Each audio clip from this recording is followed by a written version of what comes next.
ஆமா, பாஸ்டர் சொன்ன மாதிரி பவர் கேம்புக்கு எத்தனை பேர் இங்க வந்திருக்கீங்க? எல்லாம் கரங்களை தூக்குங்களேன். இங்க 3 நாள் பவர் கேம்ப் நடந்துச்சுல்ல, பவர் கேம்புக்கு வந்திருந்தீங்களா? அவர் ஒருத்தர் தான் வந்திருக்காரு இங்க பவர் கேம்புக்கு. ஏன் கை தூக்க மாட்டீங்க? யாருமே பவர் கேம்புக்கு வரலையா 3 நாள் கூட்டத்துக்கு? அப்படியா? சரி சரி, அப்ப உங்களுக்கு ஒரு பவர் கேம்ப் நடத்திட்டா போதும். பவர் கேம்ப் அன்னைக்கு வெளியூர்ல நிறைய பேர் வந்திருந்தாங்க. அவங்களுக்கு என்னன்னா ஆவியானோட அபிஷேகத்து மேல அவ்வளவு வாங்க. நேத்து கூட ஒரு தம்பி நாகப்பட்டினம் வந்திருக்காரு. இருக்கியப்பா? 9 மணி நேரம் டிராவல் பண்ணி அங்கிருந்து ஒய்ஃப் கூட்டிட்டு இங்க வந்திருக்கிறார். எதுக்குன்னா அந்த அனாய்டிங்காக. யோசிச்சு பாருங்க, பகலெல்லாம் டிராவல் பண்ணி சாயந்தரம் வந்து சேர்ந்து மறுபடியும் அடுத்து இன்னைக்கு நைட் கிளம்பி போகணும். எதுக்காக? அந்த அபிஷேகத்துக்காக. இது கடைசி காலம். அபிஷேகம் உங்களை விடுதலையாக்கும். அபிஷேகத்தால மாத்திரம்தான் விடுதலை உங்களுக்கு உண்டாகும். ஆவியானவர் எங்கு அங்க விடுதலை. உங்களை ஞானத்தாலேயோ வேத அறிவினாலேயோ உங்களுடைய பரிசுத்த ஒழுக்கத்தினாலேயோ இல்ல, நீதிமான்களாலே அல்ல, அபிஷேகத்தால. அவர் தான் உங்களை நீதியின் வழியில நடத்துவார், நீதியின் பாதையில நடத்துவார், நன்மைகளை கற்றுத் தருவார். சுய நீதியினால வராது, கர்த்தருடைய இரக்கத்தினால் உங்களுக்கு வரும். உங்களுடைய சுய நீதியை முன்னாடி வச்சீங்கன்னா அது வேலைக்கு ஆகாது. கர்த்தருடைய இரக்கம் மேன்மை பாராட்டப்படுகிறது. கர்த்தருடைய இரக்கம். என் உலகத்துல எத்தனையோ நல்லவங்க இருக்காங்க தானே, தர்மதானம் பண்றவங்க இருக்காங்க தானே, கர்த்தரை அறியாத எத்தனையோ நல்ல மனுஷங்க இன்னும் இருந்துட்டு தானே இருக்கிறாங்க. ஆனா அவர் அறிகிற வாசனை இருக்கு பாத்தீங்களா, அது மேலானவைகளை உங்களுக்கு கொண்டு வரும். இந்த உலகம் குழுக்க முடியாதவைகளை அது கொண்டு வரும். ஏன் சொல்றேன்னா, பவர் கேம்ப்ல ஒரு தம்பி ரொம்ப ஒல்லியா இருப்பா, அப்படி பேரு பீட்டர் பாக்கியா. பாஸ்டர் சொன்ன மாதிரி ரொம்ப பாக்குறதுக்கே பரிதாபம் மாதிரி இருக்கும், அந்த மாதிரி இருப்பார். பவர் கேம்ப்ல அவரை கூப்பிட்டு நான் ஃபர்ஸ்ட் அனாயிட்டிங் அவரை தான் பண்றேன். ஃபர்ஸ்ட் அனாயிட்டிங். உன் மேல ஒரு ஸ்பெஷலான கிரேஸ் இருக்கு, கிருபை இருக்கு. உலகம் உன்னை எப்படி பார்க்குதுன்னு தெரியல, ஆனா இனி வேற மாதிரி பார்க்க போகுது. கர்த்தர் உன்னை வல்லமையா பயன்படுத்த போறார், இந்த புடிச்சுக்கோ அப்படின்ற ஒரு செம்ம அனாயிட்டிங். இந்த இடத்துலதான் அப்ப அவன் கையை பிடிச்சிட்டு விடவே இல்லை. அந்த வீடியோ கூட இருக்கும், உங்களுக்கு அனுப்புறேன். அப்புறம் கையை பிடிச்சி விடல, விழுந்து மறுபடியும் காலை பிடிச்சுக்கிட்டான்.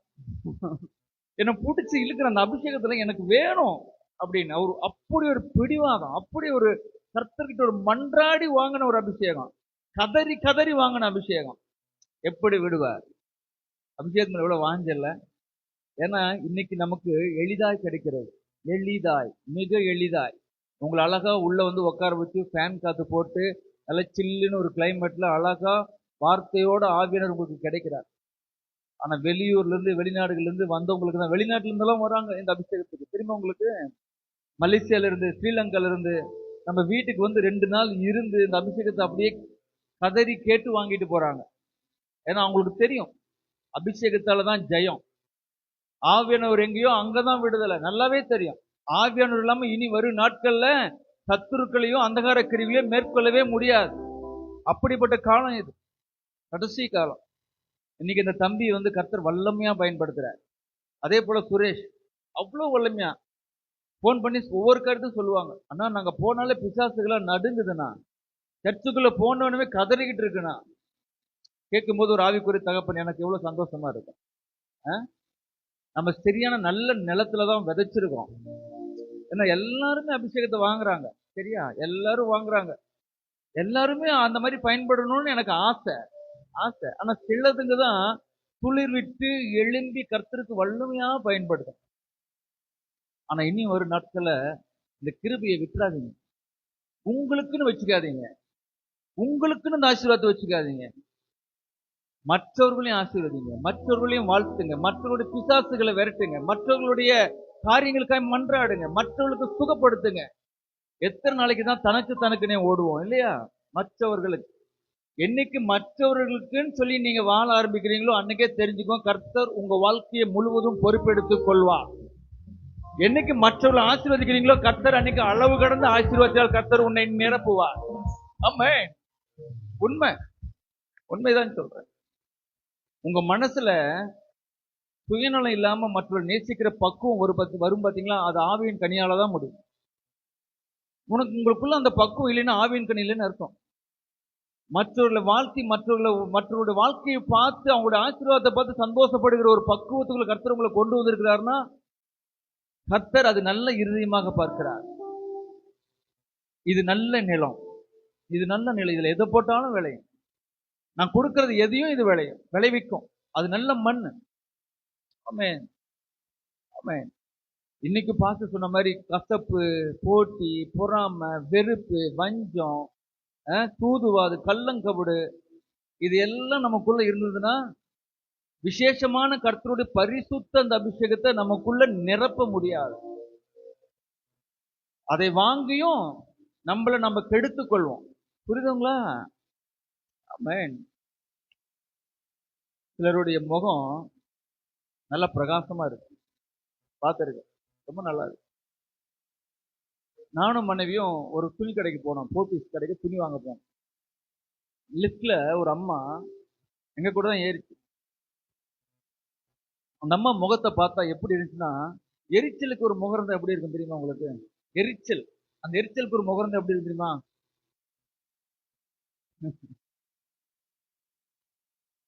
மூஞ்ச பத்துல பேசுறதுக்கே வரல, விசாரிக்கவும் வரல, பக்கத்துல நிக்க கூட பிடிக்கல. அப்படி முகம் ஒரு எரிச்சலா. அந்த முகமே அப்படிதான். ஏன் அப்படிதான் அந்த முகமே அப்படிதான்னா, உள்ளுக்குள்ள எரிஞ்சு உளுந்து மத்தவங்களை கரிச்சு கொட்டி அகத்தின் அழகு முகத்துக்கு வந்து ஓட்டிக்கிச்சு. இருதயத்துக்குள்ள நீ எதை அதிகமா யோசிக்கிறியோ அதுதான் உன் முகத்தை வெளிப்படுத்தும். புரியுதா? ஒருவேளை பாடுகளோ, நிந்தையோ, அவமானங்களோ, கஷ்டங்களோ மனசை வந்து வேதனைப்படுத்தும். அதை நினைச்சு முகமும் சொங்கிதான் போகும். ஆனா நான் ஏன் அவைகளை நினைச்சு வருத்தப்படணும்? எனக்குள் என் மீட்பர் உயிரோடு இருக்கிறார். அவரை காட்டிலும் ஒரு மேலான சந்தோஷம் எனக்கு வேற ஒண்ணும் கிடையாது. என்ன, நான் வருத்தப்படுறதுக்கு 1000 பிரச்சனைகள் இருக்கலாம், நான் கஷ்டப்படுறதுக்கு 1000 பிரச்சனைகள் இருக்கலாம், என்ன மனசை வேதனைப்படுத்துறதுக்கு 1000 மனுஷங்க எழும்பலாம். ஆனா அவர்களை எல்லாம் காட்டிலும் என் மீட்பர் உயர்ந்தவரா எனக்குள் மகிழ்ச்சியினால் என்னை இடை கட்டி கொண்டு என்னை சந்தோஷப்படுத்துகிற ஒருவர் எனக்குள் இருப்பதினால் நான் அனுதினமும் கர்த்தருக்குள் மகிழ்ந்து களி கூறுவேன். என்னுடைய மகிழ்ச்சி, சந்தோஷம் எல்லாம் அவர்கிட்ட இருந்து வரும். அவர் எனக்குள் இருப்பார். ஆனால் என் கசப்புகளை, என் துக்கங்களை, என் வியாதிகளை, என் கஷ்டங்களை, என் சோகங்களை விரட்டி அடிக்கிற ஒருவர் எனக்குள் இருக்கிறார். பிசாசு என்னை மேற்கொள்ள முடியாது, அந்தகாரம் என்னை மேற்கொள்ள முடியாது, இந்த உலகத்தின் உபத்திரவங்கள் என்னை மேற்கொள்ள முடியாது. அகத்துல இருக்கிற அந்த கிறிஸ்துவின் முகம் என் முகத்திலும் வெளிப்படதான் செய்யும். ஆமென். அகத்துல கிறிஸ்து இருந்தார்னா முகத்திலையும் கிறிஸ்து இருப்பார். அது வெளிப்படும், சிரிக்கும், மகிழ்ச்சியா இருக்கும். நமக்கு என்ன குறை வச்சிருக்கிறார்? பாஸ்டர் கேட்பார், எப்படி பாஸ்டர் இருக்கிறீங்க அப்படின்னு. நமக்கெல்லாம் என்ன பாஸ்டர் குறை வச்சிருக்கிறார்? பார்த்து பார்த்து பார்த்து என்ன ஒவ்வொரு நிமிஷமும் கவனிக்கிறதுக்கு என் கர்த்தர் அவர் என் நினைவாகவே இருக்கிற ஆண்டவர் எனக்கு இருக்கும்போது எனக்கு என்ன குறை? நீங்க எதை பேசுறீங்களோ அதான் வாழ்க்கை, எதை சொல்றீங்களோ அதான் வாழ்க்கை. அந்த அளவுக்கு கர்த்தர் மேல நீங்க நம்பிக்கை வச்சு பேசுற ஒவ்வொரு வார்த்தையும் உங்க வாழ்க்கையில நிஜமாயிட்டே தான் இருக்கும். என்னைக்கும் உங்களுடைய விஷயத்த மனுஷங்களுக்கு புரிய வைக்கிறதுக்காக மூஞ்சி சோகமா வச்சிருக்கிறீங்களோ அன்னைக்கு ஒண்ணும் வேலைக்கு ஆகாது. மூஞ்சி தொங்க போட்டுக்கிட்டு அப்படின்ட்டு இருந்தீங்கன்னா ஒன்னும் வேலைக்கு ஆகாது. இப்படி மிரக்கிறான் புருஷன் அப்படி இருக்காரு அப்படின்னா ஒன்னும் வேலைக்கு ஆகாது, தடைஞ்சுக்காது. யோசிச்சுப்பார், வாழ்க்கையில உனக்கு முன்னாடி பிறந்தவங்க, உனக்கு பின்னாடி பிறந்தவங்க எத்தனையோ பேர் உன்னை விட்டு போயிட்டாங்க. இன்னைக்கும் கர்த்தர் உன்னை அழகா நிறுத்திருக்கிறார்னா காரணம் என்ன தெரியுமா? உன்னை அலங்கரிப்பதற்காய், உன்னை மகிழ்ச்சியின் கடல்ல கொண்டு போவதற்காய், ஆழ்ந்த சந்தோஷத்துல உன்னை நிரப்புவதற்காய், ஒரு நீரூற்றாய் மாற்றுவதற்காக தான் கர்த்தர் உன்னை வச்சிருக்கிறார். உன்னை வருத்தப்படுறதுக்காக கர்த்தர் வைக்கவே இல்லை. வருத்தமான மூஞ்சி அவருக்கு விருப்பமும் கிடையாது. எடுத்துக்கணும் மகிழ்ச்சி அவர்கிட்ட நாமளே எடுத்துக்கணும். யோசிச்சு பாருங்க, கிறிஸ்து நடந்து போறாரு. நடந்து போறாரு. அவர் சுற்றிலும் ஏராளமான கூட்டங்கள் இருக்கு. அவர் கண்ணுக்கு முன்னாடி அந்த காட்சியை கொண்டு வாங்க. ஏராளமான கூட்டம் இருக்கு. ஒரு பக்கம் சீஷர்கள் ப்ரொடெக்ஷன், யாரும் இவர் நெருங்கிடக்கூடாது, தொற்றக்கூடாது அப்படின்னு ஒரு ப்ரொடெக்ஷன், ஒரு பாதுகாப்பு வளையம் மாதிரி. அதுக்கப்புறம் மக்கள். இதையெல்லாம் தாண்டி ஒரு ஸ்திரீ உள்ளர பூந்து நுழைஞ்சு அப்படி வளைஞ்சு நெளிஞ்சு உள்ள போய் அப்படி பிறண்டு உளுந்து அந்த வஸ்திரத்தின் ஓரத்தை அப்படி தொட்டு அப்படி எடுத்துக்கிட்டா. மகிழ்ச்சி அவ எடுத்துக்கிட்டா, சுகத்தை அவ எடுத்துக்கிட்டா. என்னன்னா இயேசு பாருங்க, சீசர்களை கூப்பிட்டு அவங்களுக்கு சுகமளிக்கும் வல்லமைகளையும் பிசாசுகளை விரட்டுகிற வரங்களையும் கூப்பிட்டு கொடுக்கிறார். கரெக்டா? சிலர் கேட்டு வாங்குறாங்க, சிலர் என்ன பண்றாங்க, கொடுங்க எனக்கு, அது கொடுங்க எனக்கு சுகமாகணும், கேட்டு வாங்குறாங்க. ஆனா இவ ஒருத்தி மட்டும்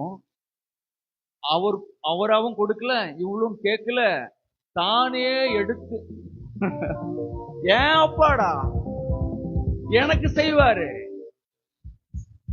என் புள்ள என்கிட்ட கேட்டா எடுக்கும் என்னுடைய பொருளை, என்னுடைய விஷயத்த, அது பாட்டு டம்க்குன்னு எடுத்துட்டு போயிட்டே இருக்கும். அவ்வளவு உரிமை, அதுக்குதான் அந்த உரிமை. என் சொந்த பிள்ளைக்கு அந்த உரிமை வேணும்.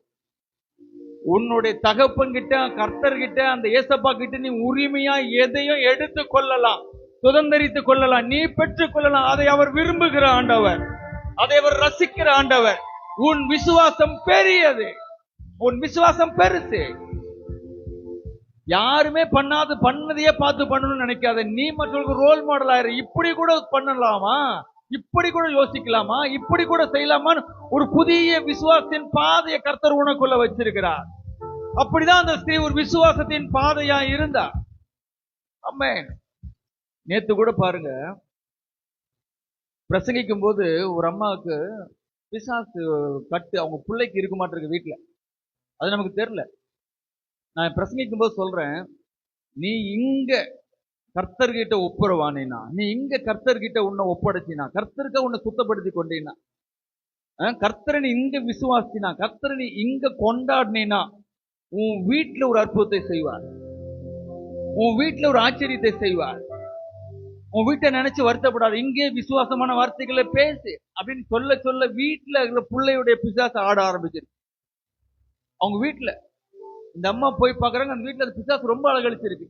நாம இங்க பேச பேச அவங்க வீடு எங்க இருக்கு, அங்க இருக்கிற பிசாசு வீட்டுக்குள்ள ஆடுது. அந்த புள்ளையை கொண்டு வந்து அப்புறம் பிசாசு விரட்டப்பட்டு அபிஷேகத்தில் நிரம்பி அது போச்சு. புரியுதுங்களா? ஏசு எவ்வளவு அழகா சொல்றாருல்ல. ஒரு ஸ்திரீ அப்படிதான் வந்து கேட்கிறா. அந்த நேரமே அவ வீட்டுல அங்க சுகத்தை கர்த்தர் கட்டளை இட்டார். அவர் இங்க இருக்கும் போதே வீட்டுல ஒரு சுகத்தை அவருடைய பிள்ளைக்கு கர்த்தர் கட்டளை இட்டார். இன்னைக்கும் இது நிஜமாகி கொண்டுதான் இருக்கிறது. கர்த்தருடைய வல்லமை குறைந்து போகவில்லை, இன்னும் பெருகும். வரும் நாட்கள் இன்னும் அதிகமாய் பெருகும்.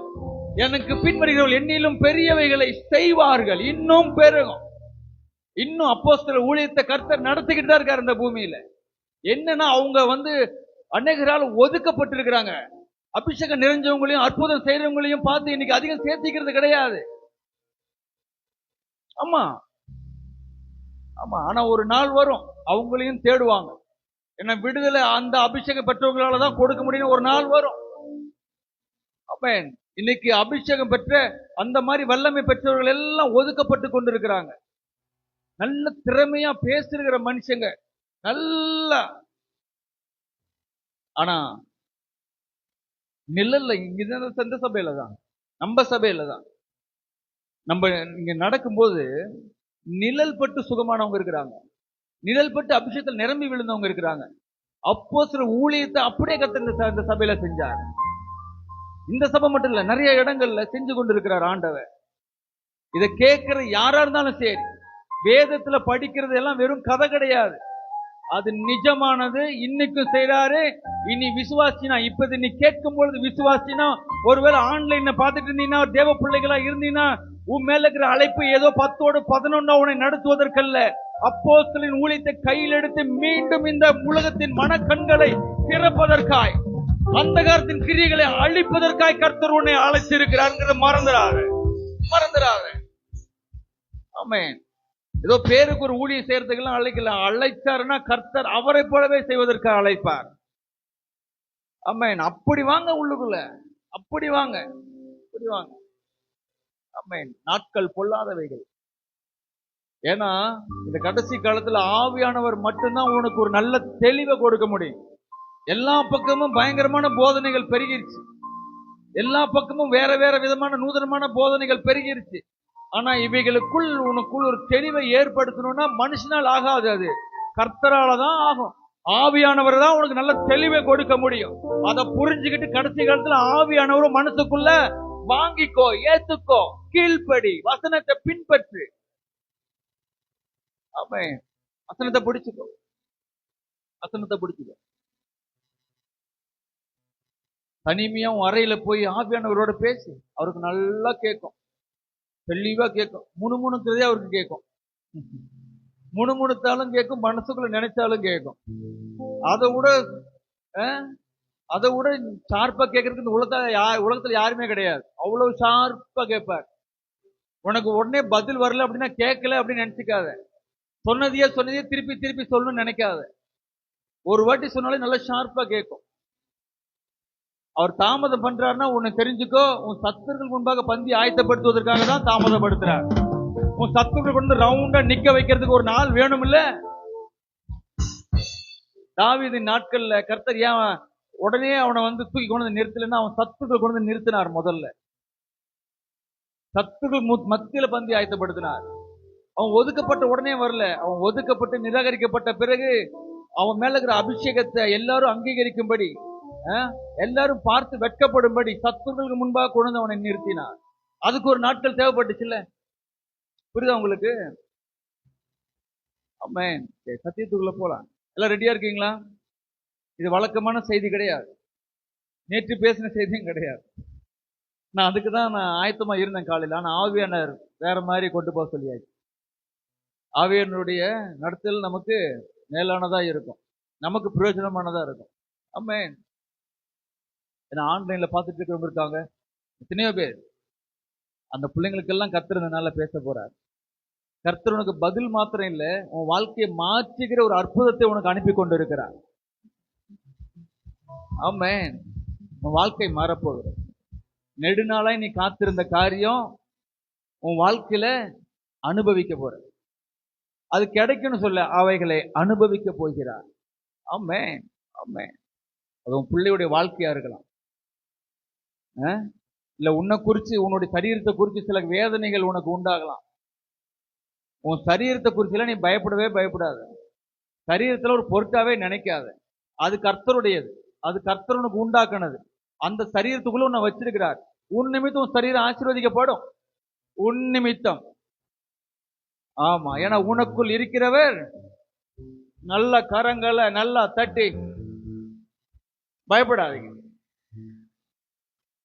ஆமென். நான் முதல்ல சொல்ற ஒரு வார்த்தை, நீ பயப்படாத. நீ எதற்கும் பயப்படாத. பயந்து பயந்து பயந்து உன் இருதயத்துல சோகத்தை கொண்டு வராத, யோசனைகளை கொண்டு வராத. உனக்குள்ள ஒரு யோசனை இருக்கணும் அப்படின்னா கர்த்தருடைய மேன்மையும் மகத்துவத்தையும் நினைச்சுக்கிட்டே இரு. அதை யோசிக்கவே உன்னுடைய பாடுகள், உன் கஷ்டங்கள், உன் வருத்தங்கள் எல்லாம் உன்னை விட்டு தானாவே. என்னுடைய சாட்சியில கூட நான் வேலை செய்யற இடத்துல நிறைய பாடுகள். அதாவது நம்ம கொஞ்சம் அப்படி மேல போகும்போது அதை அமுத்தி வைக்க நிறைய பேர் பிளான் பண்ணுவாங்க. பாராட்டுறதுக்கு மனசு வராது, தூக்கி விட மனசு வராது, இன்கிரிமெண்ட் போட மனசு வராது. புரியுதா உங்களுக்கு? ஏன்னா தெரியும் இவனுக்குள்ள ஏதோ ஸ்பெஷலான திறமை இருக்குன்னு தெரியும். ஆனாலும் மனுஷனுடைய புத்தி அப்படியே அமுத்தி வைக்க தான் பார்க்கும். எங்க மேல வந்துருவானோ அமுத்தி வைக்க தான் பார்க்கும். அதற்காக சில சூழ்ச்சிகள், சில அவமானப்படுத்தக்கூடிய சில காரியங்கள்லாம் தானாவே நடக்க ஆரம்பிக்கும். பொறாம பிடிச்ச மனுஷங்க நடுவில் தான் நம்ம இருக்கிறோம். புரியுதா உங்களுக்கு? ஆனா ஒவ்வொரு நாளும் ஒரு வருத்தத்தோடு போய் வீட்டில் உட்காருவேன். என்ன சுவாமி, ஏன் இப்படி பண்றாங்க? உண்மையா வேலை செய்யறேன், உண்மையா உழைக்கிறேன், உண்மையா இருக்கிறேன், ஏன் எனக்கு இந்த மன கஷ்டம், ஏன் எனக்கு இந்த சோர்வு? ஆவியானவர் எப்பவுமே சிம்பிளா அதுக்கு ஒரு சொல்யூஷன் கொடுத்துவார். கூல், வொர்ஷிப் பண்ணு, அவ்வளவுதான். வொர்ஷிப் பண்ணு. காலையில் எந்திரிச்சு மனசார ஒரு 5 பாட்டு, அவ்வளவுதான். சின்னதா பிரேயர், ஆனா பாட்டு நிறைய. நாட்கள் செல்ல செல்ல ரொம்ப சீக்கிரம் தான், 1 மாசத்துக்குள்ள எவன் சூழ்ச்சி பண்ணானோ, எவன் எனக்கு கேடு உண்டாக்க பிளான் பண்ணணும் அவனுங்கெல்லாம் அங்க இல்ல. கர்த்தர் தூக்கியாச்சு. சமாதானமா வாழ்க்கை கடந்து போனதை நான் பார்க்க ஆரம்பிச்சேன். கர்த்தரை இங்க உயர்த்தினா பூமியில எல்லாமே மாறிடும். இவரை தூக்கி கொண்டாடினா பூமியில உன்னை கொண்டாடுவாங்க. புரிஞ்சவங்க நல்லா கரங்களை தட்டி, நீ கர்த்தரை கொண்டாட ஆரம்பிச்சுன்னா இந்த பூமி உன்னை கொண்டாட ஆரம்பிக்கும். கர்த்தர்கிட்ட உன்னை யாருன்னு காட்டினா கர்த்தர் நீ யாரு இந்த உலகத்துக்கு காட்டுவார். ஆமென். ஆமென். வாசிக்கலாமா? வெளிப்படுத்தல் 19:9.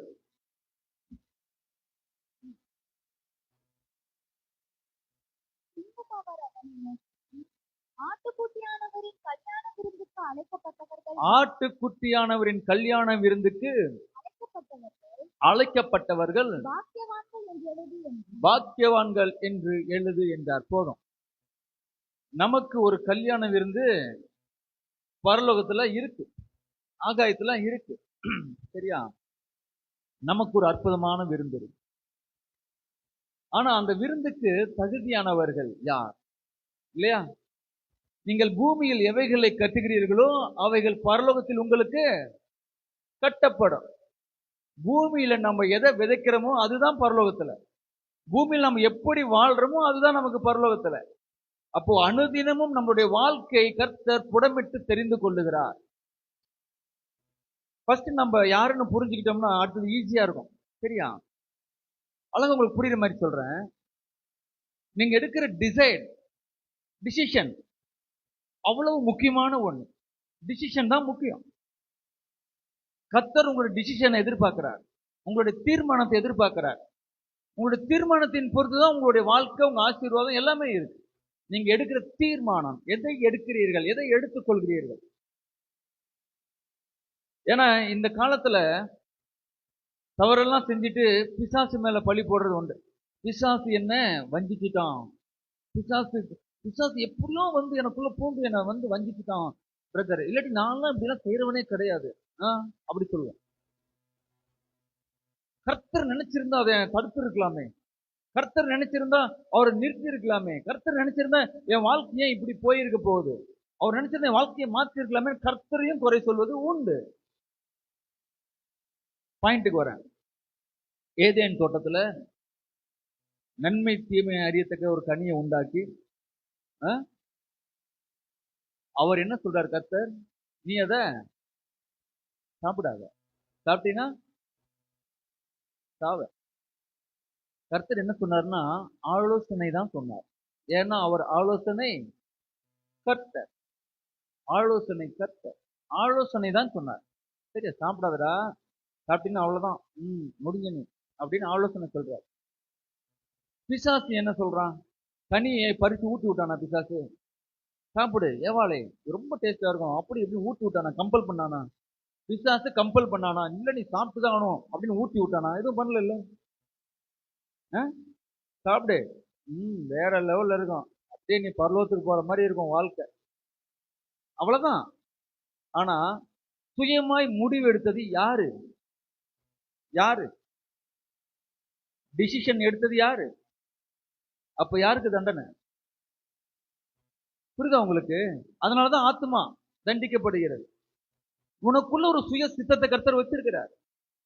அந்த அந்த அந்த நீ எதை விரும்புகிறாய் அப்படிங்கறத பொறுத்து ஆசீர்வாதம், நீ எதை முடிவெடுக்கிறாய்ங்கிற பொறுத்துதான் ஆசீர்வாதம்.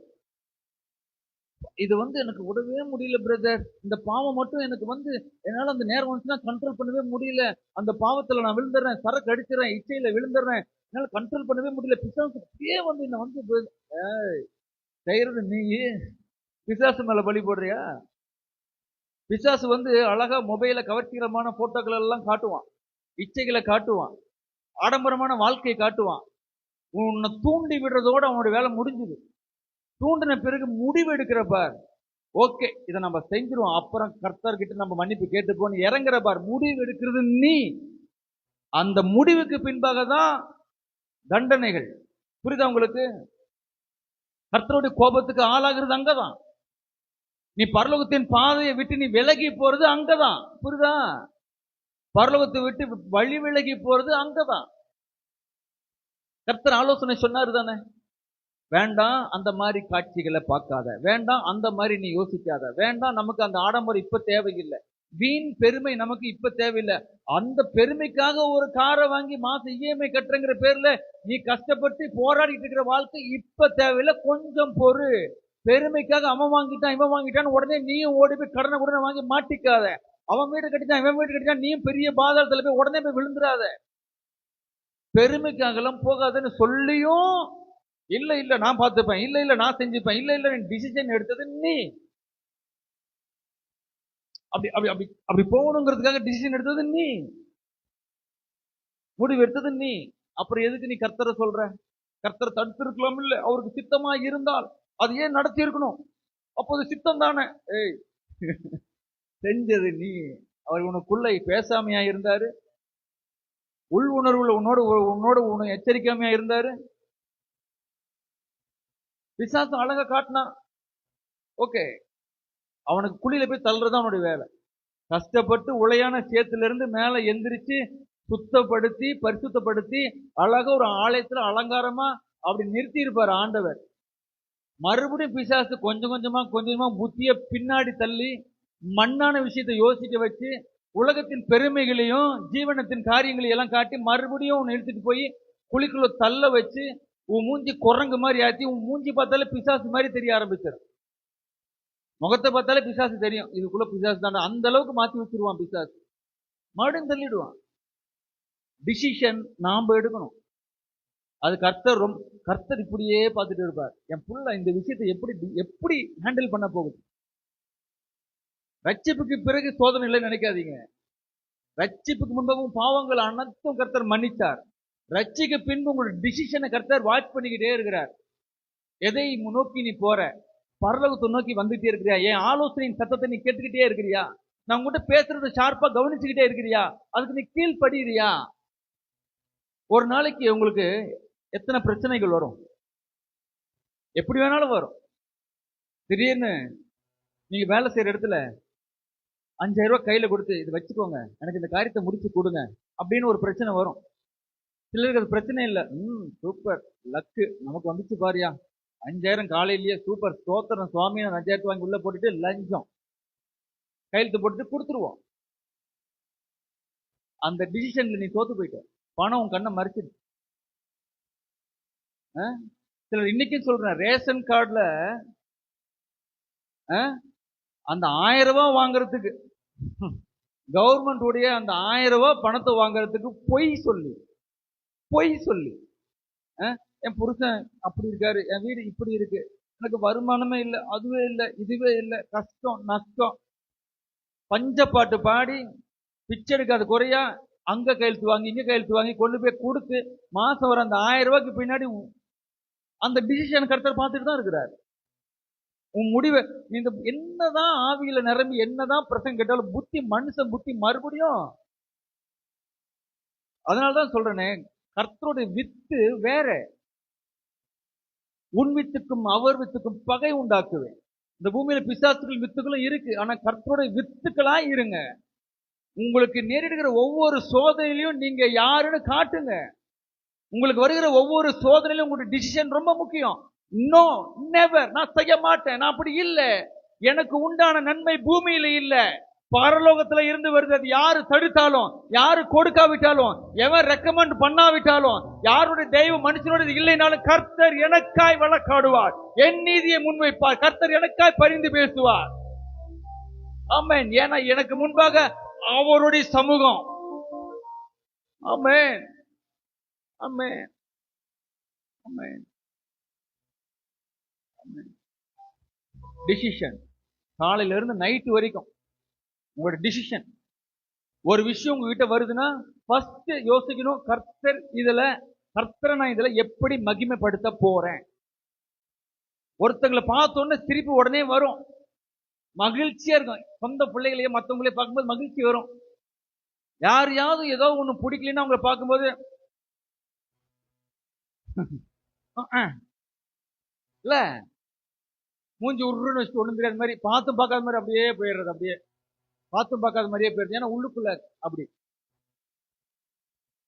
ஆமே. அதுல உன் டிசிஷனை காட்டு. எனக்குள்ள இருக்கிறது கர்த்தர்டா, அவர் சிரிப்பாருடா, நானும் சிரிப்பேன். அவருக்கு கள்ளங்கபடி இல்லை, அதனாலதான் பாவிகளுக்கு ஒரு ரத்தம் சிந்தினார். நானும் அவங்கள நேசிப்பேன். கூட இருந்த காட்டி கொடுத்த யூதாசியை அவரால் நேசிக்க முடியும்னா, தன்னை சிலுவையில் அறைய போறவங்களே அவரால் நேசிக்க முடியும்னா, நாமெல்லாம் பைபிளை வேலை கையில தூக்கி அந்த கிறிஸ்து மேல இருக்கிற அந்த அன்பை நம்ம எப்படி நம்ம காட்டுவோம்? அவருடைய அன்பை சிலுவையில நிரூபிச்சு காட்டிட்டு போயிட்டார், நிரூபிச்சார். ஒவ்வொரு விஷயத்தை நீ ஹேண்டில் பண்ணும்போது நீ அவர் மேல வச்சுக்கிற அன்பை நிரூபிச்சு காட்டிக்கிட்டே இரு. ஒவ்வொரு விஷயத்தை ஹேண்டில் பண்ணும் போதும் யாரை ஒடுக்கணும்னு நினைக்கிற, யாரை மட்டம் தட்டணும்னு நினைக்கிற, யாரை கீழே தள்ளணும்னு நினைக்கிற, யாரை மிதிச்சுட்டு மேல போகணும்னு நினைக்கிற, யாருக்கு நன்றி விசுவாசம் இல்லாம இருக்கிற, கர்த்தர் கவனித்துக் கொண்டுதான் இருக்கிறார். சில மேல வர வரைக்கும் தான் ஸ்தோத்திரம் பிரதர், ஸ்தோத்திரம் பிரதர், ஸ்தோத்திரம் பிரதர். பார்க்கும் போதெல்லாம் மேல வந்த பிறகு ஸ்தோத்திரம், இன்னும் கொஞ்சம் மேல பண்ண பிறகு, அதுக்கு மேல பண்ண பிறகு அப்படியே போயிட்டே இருக்க வேண்டியதான், கண்டுக்காமையே போக வேண்டியதான். ஆரம்பத்தில் எப்படி இருந்த, அன்னைக்கு உனக்கு காரியம் தேவைப்பட்டுச்சு. காரியம் ஆகணும்னா மனுஷ காலை பிடிக்கிறவங்க தான். காரியம் முடிஞ்சதுக்கு அப்புறம் நீ தேவையே கிடையாது. மறுபடியும் அடுத்த ஒரு பிரச்சனை வரும்போது பிரதர் ஒரு சின்ன பிரேயர். அப்படிதான் மனுஷன். இல்ல, கிறிஸ்துவ பிடிச்சுக்கோங்க, ரோல் மாடல் அவரு தான், வேற யாரும் கிடையாது, எந்த மனுஷனும் கிடையாது. ஏன்னு சொன்னா ஆவியின் கனியில அன்புன்னு ஒண்ணு இருக்கு. அந்த அந்த அன்புக்கு சில குணம் இருக்கு, குணாதிசயம் இருக்கு. அந்த அன்பு உள்ளவங்க எல்லாம் பார்த்தோம்னா, அந்த ஆவியின் கனியில இருக்கிற அன்பு உள்ளவங்கள பார்த்தோம்னா கள்ளங்கபடி இல்லாதவங்களா இருப்பாங்க பாக்குறதுக்கு. கள்ளங்கபடியே தெரியாது அவங்களுக்கு, சரியா? ஆனா அவங்களை ஈஸியா ஏமாத்திடலாம். ஈஸியா நீங்க எதை சொன்னாலும் நம்பிடுவாங்க, அவங்களை ஈஸியா ஏமாத்திடலாம். ரெண்டாவது முறையும் அவங்களை ஏமாத்திடலாம். ஃபர்ஸ்ட் முறை காயப்பட்டிருப்பாங்க, ரொம்ப காயப்பட்டிருப்பாங்க. ஆனா ரெண்டாவது முறையும் அவங்களை நம்ப வச்சு ஏமாத்திடலாம். ஆனா ஒண்ணு தெரிஞ்சுக்கோ, ஃபர்ஸ்ட் முறை தெரியாம ஏமாந்துருக்கலாம், ஆனா ரெண்டாவது முறை அவங்க தெரிஞ்சே ஏமாறுவாங்க. ஏன்னா ஆவியின் கனிக்கு ஒரு குணம் இருக்கு, அன்பு சகலத்தையும் தாங்கும், சகலத்தையும் சகிக்கும், சகலத்தையும் நம்பும். உண்மைதானே? அதான் ஆவியின் கனி. டே நீ என்னை ஏமாத்துறேன்னு தெரியும்டா, நீ என்னை யூஸ் பண்ணிக்கிறேன்னு தெரியும், நீ என் தலைமையில ஏறி போறேன்னு தெரியும், ஆனா உனக்காக என் குணத்தெல்லாம் மாத்த மாட்டேன். அன்பு, உன் மேல இருக்கிற அன்பு அன்புதான். இந்த இந்த எனக்குள்ள தங்கம், கர்த்தர் தங்கமா இருக்கிறார், பொன்னும் வெள்ளியுமா இருக்கிறார், அது மாற்ற மாட்டார். அவர் குணம் மாறாது, என் குணமும் மாறாது. அவர் நேற்றும் இன்றும் என்றும் மாறாதவர், நானும் மாற மாட்டேன். நீ கசப்பை விதைக்கலாம், எனக்குள்ள கோபத்தை விதைக்கலாம், ஆனா எனக்கிட்ட இருந்து நீ நன்மைகளை தான் அறுக்க முடியும். தீமையை நன்மையால் வெல்லுங்கள், தீமையை நன்மையால் வெல்லுங்கள்.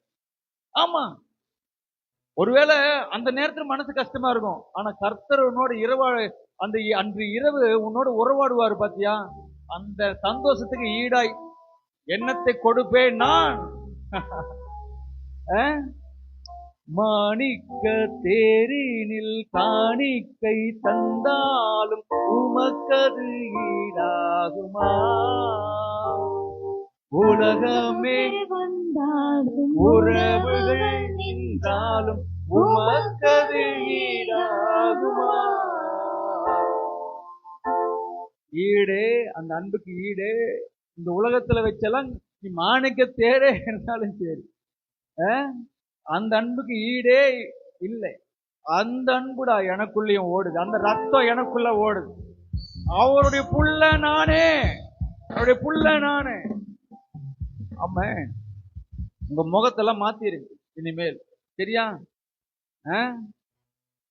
மனுஷ முகமாய் கர்த்தருடைய முகமாய் இருங்க. எப்ப பார்த்தாலும் மனசார சிரிங்க, மனசார சிரிச்சு பேசுங்க. சிரிப்புல கூட வஞ்சனை வேண்டாமே, உங்க மகிழ்ச்சியை முகத்துல காட்டுங்க. அதுக்கே கர்த்தர் உன் மேல பிரியமா இருப்பார். ஒருத்தங்களை பார்க்கும்போது கடந்த நினைவுகள் எல்லாம் வேண்டாம், அப்போ உன் அன்பை அப்படியே வெளிப்படுத்து, பியூராயர் பியூரர். ஏன்னா உங்களுக்கான நன்மை கர்த்தர்கிட்ட மட்டும்தான் வருது, உன் முன்னாடி இருக்கிறவங்க கிட்ட, மனுஷங்கிட்ட இருந்தெல்லாம் இல்லை. மனுஷனை நம்புவதை பார்க்கலாம் அவருக்காக வாழ்ந்துடலாம், ஒரு வாழ்க்கை சந்தோஷமா உண்மையா வாழ்ந்துட்டு போயிடலாம். பைபிள் படி வாழலாமே, ஏன் முடியாது? திருடுறதுக்கும் பொய் பேசுறதுக்கு தான் மூளை அதிகமா யூஸ் பண்ணணும். உண்மையா இருக்கிறதுக்கு எதுவுமே யூஸ் பண்ண தேவையில்ல. ஆவியானவரை யூஸ் பண்ணாலே போதும். புரியுதா உங்களுக்கு? வாசிக்கலாம், அடுத்து வாசிக்கலாம். ஒரு விருந்து, சரியா? நமக்கு ஒரு விருந்து ஆயத்தமாயிடுச்சு. எப்படிப்பட்டவர்களுக்கு விருந்து? யோவான் 2ஆம் அதிகாரம் 10ஆம் வசனம்.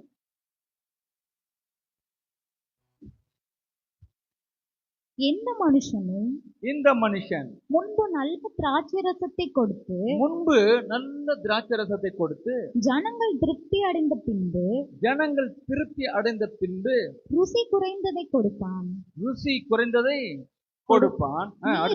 நீரோ நல்ல ரசத்தை இதுவரைக்கும் வைத்திருந்தீரோ என்றான். நல்ல ரசத்தை இதுவரைக்கும் வச்சிருந்தீங்களே, நல்லா கவனிங்க, எல்லாரும் நல்லா கவனிக்கணும், சரியா? ரொம்ப இன்ட்ரெஸ்டிங்கா இருக்கும். இந்த கோணத்துல யோசிங்க. கர்த்தர் முதல் பந்தியில அற்புதம் செய்யல, 2வது பந்தியில அற்புதம் செய்யல, கடைசி பந்தி திராட்சரசம் தீர்ந்துருச்சு. கடைசி பந்தியில யார் யாரெல்லாம் இருப்பா? கடைசி பந்தியில யார் யார் இருப்பா? வேலை செய்யறவங்க, அடிமைங்க, கல்யாண வீட்டுல வேலை செய்யறவங்க அடிமைங்க, அப்புறம் சொந்த பிள்ளைங்க. ஏன் வந்தாரு தெரியுதா? இப்போ இயேசு கிறிஸ்து நீதிமான்களுக்கு இல்ல, நான்லாம் பர்ஃபெக்ட் அப்படிங்கிறவங்களுக்கு இல்ல, கடைசி பந்தியில இருக்கிறவங்களுக்கு, சொந்த பிள்ளைகளுக்கு அற்புதம் செய்வதற்காகவே முதல்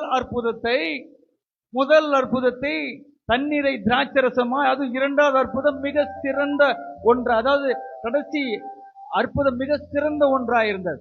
அந்த கடைசி பந்தி மிக சிறந்த அற்புதமாயிருந்தது, ருசியுள்ள ஒரு பந்தியா இருந்தது. நல்லவேளை சுவாமி, தாழ்த்தப்பட்ட எங்களுக்காக வந்தீங்களே, கடைசியில ஒதுக்கப்பட்ட எங்களுக்காக வந்தீங்களே, அடிமையா இருக்கப்பட்ட எங்களுக்காக வந்தீங்களே, பாவியா இருக்கிற எங்களுக்காக வந்தீங்களே, உங்களுடைய சொந்த பிள்ளைகளுக்காக வந்தீங்களே. அதனால்தான் கர்த்தர் கடைசி பந்தியில வற்று திராட்சரசம் தீர்ந்த பிறகு தண்ணீரையே தன்னுடைய பிள்ளைகளுக்கு திராட்சரசமாய், அது ருசியுள்ள திராட்சரசமாய் முடியாது அப்படிங்கிற சூழ்நிலையில கர்த்தர் முடியும் என்கிற ஒரு அற்புதத்தை உன் வாழ்க்கையில செஞ்சார். புரிஞ்சவங்க நல்லா ஆமென், புரிஞ்சவங்க நல்லா ஆமென்.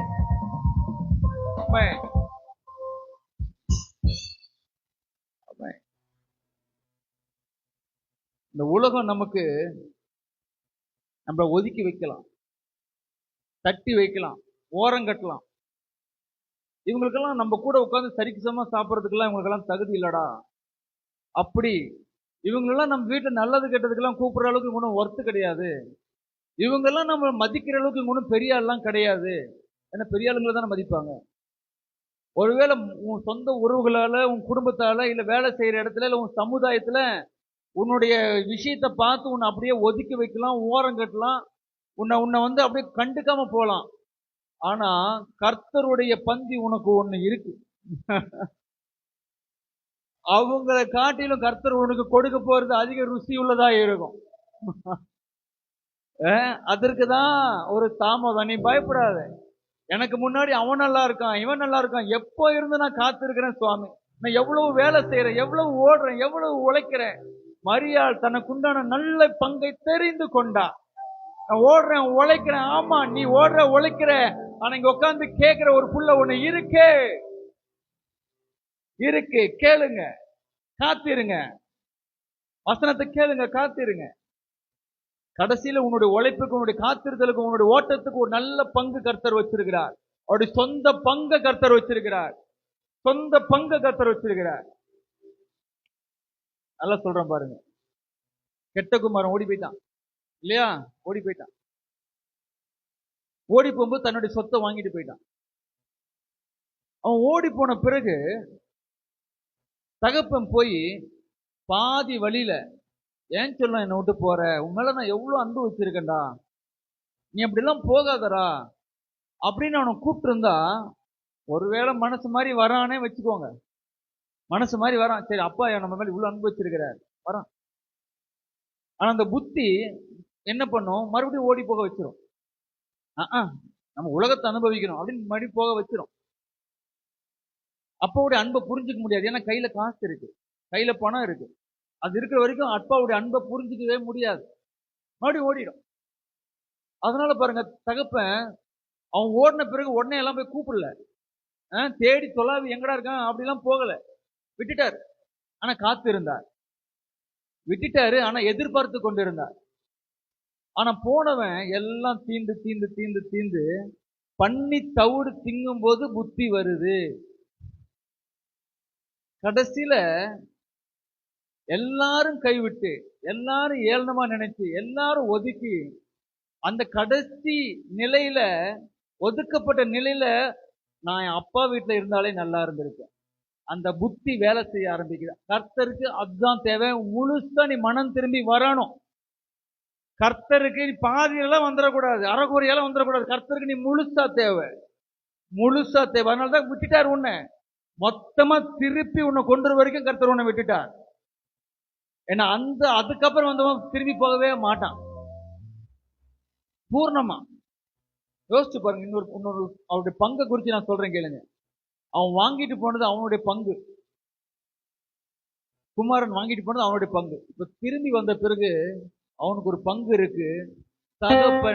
தகப்பன் தன்னுடைய பங்கை, கர்த்தர் தன்னுடைய பங்கையே அவனுக்கு கொடுத்தார். என்னுடையது எல்லாம் உன்னுடையவைகள். ஆமென். நம்ம ஏசப்பாவுடைய பங்குல பங்கு போட வந்திருக்கிறோம். உனக்கு உன் புள்ள கொடுக்கறானோ இல்லையோ, உன்னை பெத்தவங்க கொடுக்குறாங்களோ இல்லையோ, உன்னை சுத்திக்கிறவங்க கொடுக்குறாங்களோ இல்லையோ, உனக்கு நியாயமா வர வேண்டியது வருதோ இல்லையோ, உன்னை ஏமாத்துறாங்களோ இல்லையோ, நீ கவலைப்படாத. உனக்காய் கர்த்தருடைய பங்கு ஆயத்தமா இருக்கு. கர்த்தருடைய பந்தியில கர்த்தருடைய பங்கு உனக்காக வைத்திருக்கிறார். அதை யாரும் தடுக்கவே முடியாது, பிடுங்கவும் முடியாது, எடுக்கவும் முடியாது. யாரும் எடுக்க முடியாத ஒரு நல்ல பங்க கர்த்தர் உனக்கு வச்சிருக்கிறார். ஆமென், ஆமென். நல்ல ஆவியில நிரம்பி ஒரு நிமிஷம். இதுல எத்தனை இருதயங்கள் இன்னைக்கு நசுக்கப்பட்ட இருதயங்கள் இந்த வார்த்தையை கேட்டுட்டு இருக்குன்னு எனக்கு தெரியல. ஆன்லைன்ல கூட இருக்கலாம், இல்ல இங்கே கூட இருக்கலாம். ஏதோ நசுக்கப்பட்ட இருதயத்துக்கு கர்த்தர் இந்த வார்த்தையை கொடுத்து கொண்டு இருக்கிறார். ஏமாற்றப்பட்ட இருதயத்துக்கு கர்த்தர் இந்த வார்த்தையை கொடுத்து கொண்டிருக்கிறார். காயப்பட்ட இருதயத்தை கர்த்தர் தேய்ச்சி கொண்டிருக்கிறார். மகளே, மகனே, நான் வந்தது உனக்காகவே, உனக்காகவே ரத்தம் சிந்தினேன். உன்னை மீட்டுக் கொள்வதற்காகவே உன்னை தெரிந்து கொண்டேன்.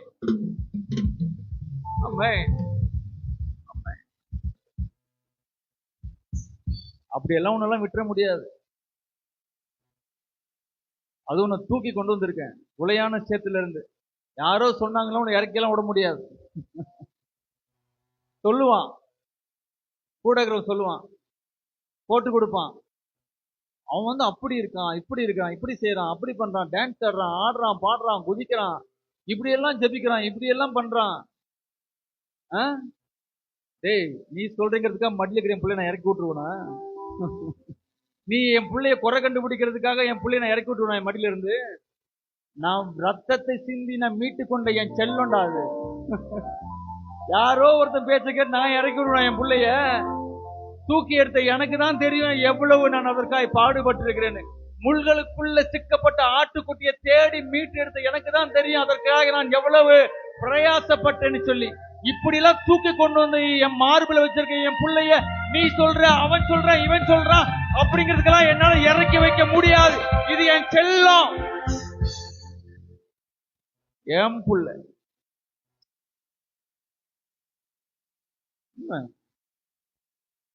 சுத்திக்கிற மனுஷன் 1000 சொல்லலாம், நீ எல்லாம் கவலையே படாத. நீ கர்த்தருடைய கரத்துல அப்படி அவர் உன்னை இப்படி இறுக்கமா, அப்படி லேசல இறுக்கமா பிடிச்சி கொஞ்சி இருக்கிறார். விட்டே கொடுக்க மாட்டார், இறக்கியும் விட மாட்டார். அதெல்லாம் ஒரு நாள் இறக்கியே விட மாட்டார். உன்னை ஏன் ஒரே இடத்துல நகராம அப்படி இப்படி இருத்தி வச்சிருக்கிறான்னா கர்த்தருடைய கருத்துல நீ இருக்கிற. புரிஞ்சவங்க நல்ல கரங்களை தட்டி ஆமென். வாசிக்கலாமா? எசேக்கியா 34:16.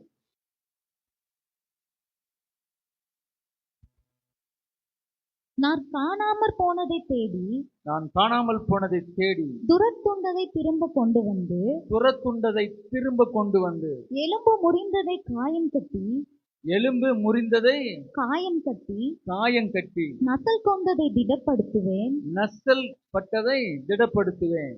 நசல் கொண்டதை நசல் கொண்டதை திடப்படுத்துவேன்.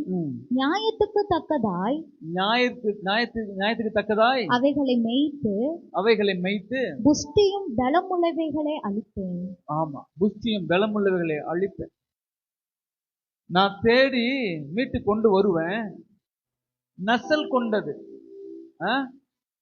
நசல் கொண்டது நசுக்கி போடப்பட்ட பிழியப்பட்ட கந்தையான தூக்கி எறியப்பட்ட ஆகாதுன்னு மற்றவங்க முத்திர குத்துனது, இழந்து போனது, அனாதைக, கைவிடப்பட்டவங்க, ஏழைங்க, திக்கற்றவங்க, இனி மேல வர முடியாதவங்க, கல்வெறி இல்லாதவங்க, ஞானம் இல்லாதவங்க, படிப்பறிவு இல்லாதவங்க, மக்கு அப்படின்னு சொல்றவங்க, மக்கு மக்கு மக்கு உனக்கு ஒன்றும் புரியாது, நீ மேல வரவே மாட்ட, உனக்கு நீ ஒன்றும் தேரவே மாட்ட, நீ இப்படியே வாழ்க்கை போயிடும் அப்படின்னு கைவிடப்பட்டவங்க, இவன் இவ்வளவுதான், நீ உன் கதை முடிஞ்சிச்சுன்னு முத்திர குத்துனவங்க,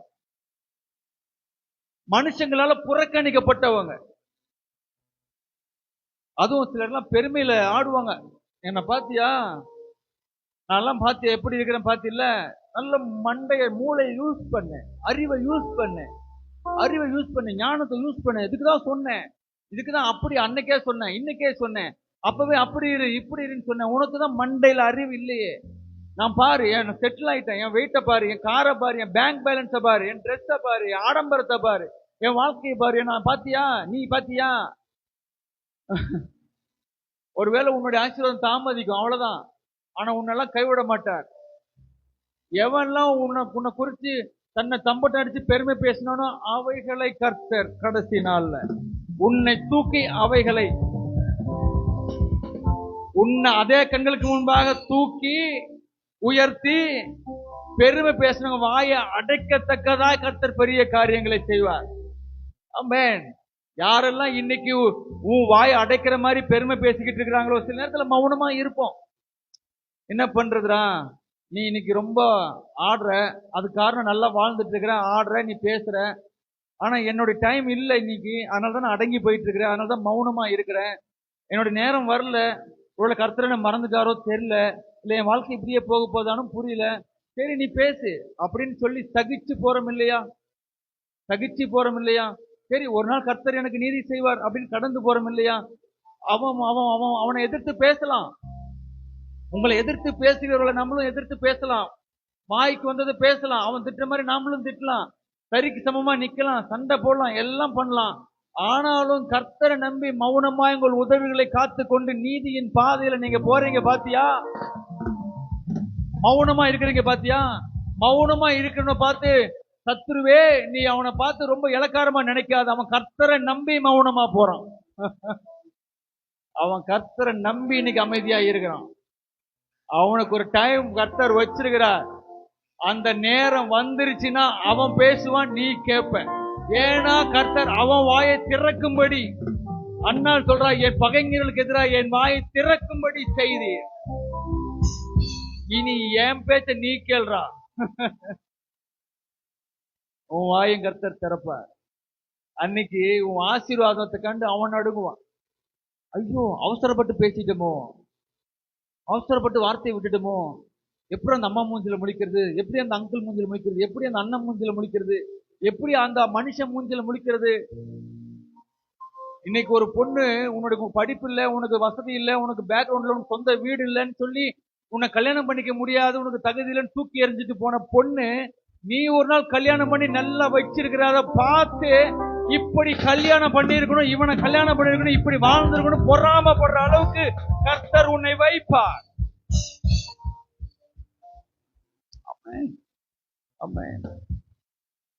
இன்னைக்கு எவைகள் எல்லாம் உங்ககிட்ட இல்லைன்னு சொல்லி உங்களை மட்டுப்படுத்தினாங்களோ, எவைகள் எல்லாம் உங்ககிட்ட இன்னைக்கு இல்லைன்னு சொல்லி உன்னை தூக்கி எறிஞ்சாங்களோ, எவைகளால் நீங்க காயப்படுத்தப்பட்டீங்களோ, எந்த வார்த்தையினால மனசு இருதயம் உடைஞ்சு போய் துடிச்சு போச்சோ, உன் பிள்ளைகள் நிமித்தம் ஒருவேளை உன் மனசு துடிச்சிருக்கலாம். இதுவே கரை சேரல, இது எப்படி பிள்ளைகளை காப்பாற்ற போகுது? இதுவே மேல வரல, இது எப்படி பிள்ளைகளை மேல கொண்டு வர போகுது? இதுக்கே வழி இல்லை, இது எப்படி பிள்ளைகளை காப்பாற்ற போகுது? இதுவே இன்னொருத்தர் நம்பிதான் இருக்குது, இது எப்படி பிள்ளைகளை இது கரை சேர்த்த போகுது? அப்படின்னு ஒருவேளை இன்னைக்கு மனுஷன் வார்த்தையை விட்டுருக்கலாம். ஆனா அவன் வார்த்தை விட்டது நல்லதுதான். அதனாலதான் அதையும் கர்த்தர் கேட்டார். அதையும் கர்த்தர் கேட்டார். அதெல்லாம் விட மாட்டார். உனக்கு எதிராக பேசின வார்த்தைகளை ஒன்னையும் விட மாட்டார். எப்படி உன் கண்ணீரை துருத்தியில வச்சிருக்கிறாரோ, சத்துருக்களுக்கு உனக்கு எதிராக பேசின வார்த்தைகளையும் கர்த்தர் பத்திரப்படுத்தி வச்சிருக்கிறார். ஒரு நாள் உன்னை மகிமையில நிறுத்தி, ஒரு நாள் இந்த ஆசீர்வாதத்தின் உச்சத்துல வச்சு, இப்ப பேசுங்கடான்னு சொல்லி அவங்க வாயை அடைக்கத்தக்கதா ஒரு அற்புதங்களை செய்வார். இதுங்களுக்கெல்லாம் எதிர்காலமே இல்லைன்னு நினைச்சேன். இந்த பிள்ளைங்களை பார்த்தா ஐபிஎஸ், ஐஏஎஸ், டாக்டர் எப்படிடா பிளைட்ல வெளிநாடுகளுக்கு போறாங்க, வர்றாங்க, பறக்குறாங்க, எப்படிடான்னு அவன் கொமரி கொமரி கொமரி அவன் போய் கதவை சாத்திக்கிட்டு உட்காந்து புலம்பும்படி கர்த்தர் செய்வான். ஆமே, அதுக்கும் கர்த்தர் நாளை வச்சிருக்கிறார். இன்னைக்கு உன்னவும் தனி அறையில அழுக வச்சாங்க கர்த்தருக்கு முன்பாக. அன்னைக்கு ஒரு நாள் தனி அறையில அவன் புலம்புவான், கதவை சாத்திக்கிட்டு வருத்தப்படுவான், அழுவான். பொறாம பிடிச்ச இறுதி அங்க தாங்கவே முடியாது, தாங்க முடியாது. ஆமென். பார்க்க கூட முடியாது இன்னும். அதான் கர்த்தர் சாம்பலுக்கு பதிலாய் சிங்காரத்தையும், லாஸ்ட் ஸ்டேஜ் தான் சாம்பல் இல்லையா? அதுக்கப்புறம் அது உப்பு ஊதுனா பறந்து போயிடும், காத்தோட கரைஞ்சு போயிடும். வாசிக்கலாமா? ஏசாயா 61:3 நினைக்கிறேன்.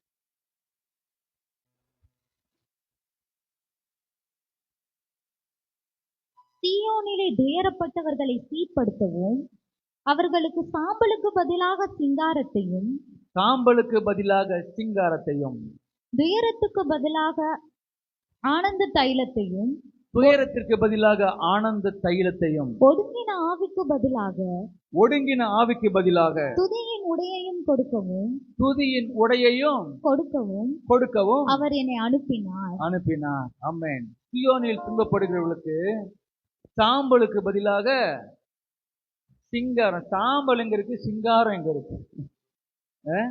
சாம்பல் சாம்பலுடைய கதை என்னன்னா, மரமா இருக்கிறத வெட்டி, நல்ல மரமா இருக்கிறத வெட்டி விறகாக்கி, விறகுல எரிச்சு அதுலயும் ஆகாரத்தை உண்டு பண்ணி கடைசி ஸ்டேஜ் தூக்கி அப்படி வீசிடுவாங்க. சாம்பல் லாஸ்ட் ஸ்டேஜ். அநேக மனுஷங்க என்ன பண்ணுவாங்க, உன்னை பயன்படுத்துவாங்க, நல்லா பயன்படுத்திக்கிட்டு உன்னை யூஸ் பண்ணிக்கிட்டு, உன் முதுகுல ஏறி உட்காந்து சவாரி பண்ணிட்டு, உன்னுடைய ரத்தத்தெல்லாம் உறிஞ்சி எடுக்கிற அளவுக்கு உன்னை வேலை வாங்கிட்டு, உன்னை புழிஞ்சி எடுத்து உன்னை சக்க மாதிரி ஆக்கி சாம்பலா மாத்தி தூக்கி எரிஞ்சிருவாங்க. சாம்பல் தி லாஸ்ட் ஸ்டேஜ். அந்த சாம்பல்ல கர்த்தர் உயிரை பார்க்கிறார், உன்னை பார்க்கிறார். அந்த சாம்பலை பார்த்து இந்த சாம்பலுக்கு நம்ம என்ன செய்யலாம் அப்படின்னு பார்க்கிறார். அதுதான் கர்த்தர். இனி முடியாதுங்கிற ஒரு நிலைமை, எல்லாராலையும் கைவிடப்பட்ட நிலைமையே தான் கர்த்தர் பார்க்கிறார். இப்பதான் என்னுடைய வேலை வந்திருக்கு. கொஞ்சம் உயிர் ஒட்டியிருந்தா கூட டாக்டர் நான் காப்பாத்திடுவேன், உயிர் போயிடுச்சு, இனி என்ன பண்ண முடியும்? அத கூட கர்த்தர் நேற்று சொன்ன பிரசங்கத்தின்படி மனுஷன் கல்லறையை பார்த்தான், கர்த்தர் அதற்குள் இருக்கும் லாசருவை பார்த்தார். உயிரோட இருக்கிற லாசருவை, தூங்கிட்டு இருக்கிற லாசருவை அவர் பார்த்தார். அவ கண்கள் நிஜமானதை, உயிரோடு கொண்டு வருகிறதை பார்க்கிறது. மனுஷன் பார்க்கிற பிரகாரமா உன்னை பார்க்க மாட்டார். மனுஷன் கதை முடிஞ்சிருச்சுன்னு பார்ப்பான். இனி உனக்கு அவ்வளவுதான், கதை முடிஞ்சிருச்சு, உன் கதை அவ்வளவுதான், கரையே சேர்ந்தாச்சு, உன் வாழ்க்கை முடிஞ்சிருச்சு, சாம்பல் ஆயாச்சு, போட்டு புதைச்சாச்சு, உனக்கு கல்லறையில வச்சு மூடி சமாதி கட்டியாச்சு, உன்னுடைய விஷயம் இனி மேல வர போறது கிடையாது, நீ உன்னுடைய காரியம் இனி அதிசயமா மாற போறது கிடையாது, உன் படிப்பு இதுக்கு மேல வர போறது கிடையாது, நீ வேலை செய்யற இடத்துல இதுக்கு மேல நீ மேல வர மாட்ட, உன் சம்பளம் இதுக்கு மேல உயர போறது கிடையாது, உன் வீடு இவ்வளவுதான், இதுக்கு மேல உன்னுடைய பிரச்சனையை யாரும் சமாளிக்க முடியாது, உன்னுடைய வீட்டு லோன் உன்னால கட்ட முடியாது, அவ்வளவுதான், உன் வீடு கையை விட்டு வெளியே போக போகுது, உன் காரு பறி போக போகுது, இதுதான் லாஸ்ட் ஸ்டேஜ் அப்படின்னு ஒருவேளை உன் சத்துருக்களுக்கு முன்பாக அப்படி ஒரு நிலைமையில நீ இருக்கலாம், கேட்டுக்கொண்டு இருக்கலாம். கடைசி நிலைமையில எங்க இதையாவது கேட்கலாமேன்னு சொல்லி உன்னுடைய பேஸ்புக்ல ஒருவேளை உன்னுடைய சோசியல் மீடியால இந்த வார்த்தையை நீ கேட்டுக்கொண்டு இருக்கலாம். ஆனா இது ஒரு கடைசி நிமிஷமோ கடைசி காரியங்களோ கிடையாது. கர்த்தர் முடிந்ததை தூசி தட்டி தூக்கி தூசியை கர்த்தர் வல்லமையான காரியங்களை, அந்த குப்பையை கர்த்தர் பிரபுக்களோடும் ராஜாக்களோடும் அமரும்படி செய்கிற ஒருவர் உன்னோடு இருக்கிறார். ஆமென். அதுவும் சிங்காரத்தை உன் பிள்ளையோட திருமண காரியத்துல ஒருவேளை என் பிள்ளைக்கெல்லாம் நான் கல்யாணம் பண்ணி வைப்பேனான்னு தெரியலையே சுவாமி, நான் எதுவும் சேர்த்து வைக்கலையே சுவாமி, மாப்பிள்ளை தேடுறதுக்கு கூட ஒரு தைரியம் வேணுமே, அது கூட எனக்கு இல்லையே, நான் எப்படி மாப்பிள்ளை தேடுவேன், என்ன இருக்குன்னு சொல்லி தேடுவேன், என்ன இங்க பொண்ணுக்கு என்ன செய்வீங்கன்னு கேட்டா நான் என்ன சொல்லுவேன் சுவாமி? ஒருவேளை இந்த செய்தியை கேட்கும்போது உன் மனநிலைமை அப்படிப்பட்டதா இருக்கலாம், உன் சூழ்நிலை அப்படிப்பட்டதா இருக்கலாம். ஆனா உன்னுடைய வாழ்க்கை ஒருவேளை சாம்பலை போல இருந்தாலும், அர்த்தமற்றதாக இருந்தாலும், எவைகளெல்லாம் உங்ககிட்ட இல்லையோ அவைகளை சிங்காரமாய் சீரும் சிறப்புமாய் உன் பிள்ளைய கர்த்தர் அலங்கரிக்கிற, உன் பிள்ளைய சீரும் சிறப்புமா அலங்கரிக்கிறத, அதுவும் சிங்காரத்துல வச்சு நல்ல ஒரு மண்டபத்துல நல்ல ஒரு துணைய கர்த்தர் சீரும் சிறப்பமாய் நிறுத்தி இருக்கிறத என் தரிசன கண்களை நான் பார்க்கிறேன். கர்த்தர் உனக்கு அதை செய்வார், உன் வாழ்க்கையில் அதை செய்வார்.